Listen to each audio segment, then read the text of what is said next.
Moscow میں 100 نئی دریافت الیکٹرک بسوں کی شمولیت، دریائی ٹرانسپورٹ کے دائرۂ کار میں مزید توسیع۔ ماسکو میں ماحول دوست ٹرانسپورٹ کے فروغ کا عمل تیزی سے جاری ہے۔ ماسکو کی انتظامیہ نے روسی ساختہ LZ6274 ماڈل کی 100 نئی دریائی الیکٹرک بسوں کی فراہمی کے لیے معاہدہ کر لیا، جو رواں سال کے دوران دارالحکومت میں شامل ہو جائیں گے۔ نئی الیکٹرک بسیں مرحلہ وار مختلف روٹس پر چلنا شروع کریں گی اور پرانی بسوں کی جگہ لیں گی۔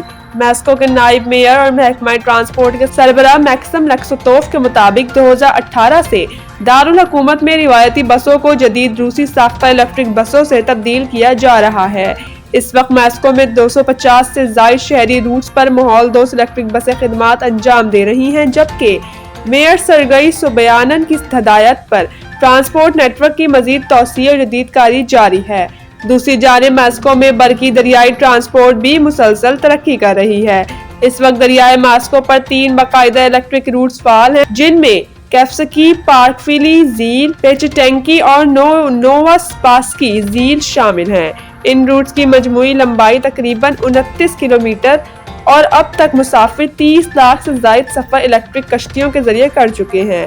حکام کے مطابق 2026 میں تیسرے روٹ کو کریسنے ہولمی گھاٹ تک بڑھانے اور چوتھے نئے روٹ لزنکی کیفسکی کے آغاز کا منصوبہ ہے۔ آئندہ سال الیکٹرک کشتیوں کی تعداد 29 جبکہ تیرتے گھاٹوں کی تعداد 28 تک بڑھا دی جائے گی۔ یہ الیکٹرک کشتیاں دنیا کی پہلی ایسی سال بھر چلنے والی دریائی الیکٹرک سروس ہیں جو مکمل طور پر ماحول دوست، محفوظ اور سرد موسم میں بھی فعال رہنے کی صلاحیت رکھتی ہیں۔ ان میں خاص آئس کلاس آئس 20 ٹیکنالوجی استعمال کی گئی ہے۔ میکسم لکسوتوف کے مطابق 2023 میں دریائی الیکٹرک ٹرانسپورٹ کے آغاز کے بعد سے 18 لاکھ سے زائد شہریوں کو نقل و حرکت کا نیا ذریعہ میسر آیا ہے، جبکہ آئندہ برس اس منصوبے کو مزید وسعت دی جائے گی۔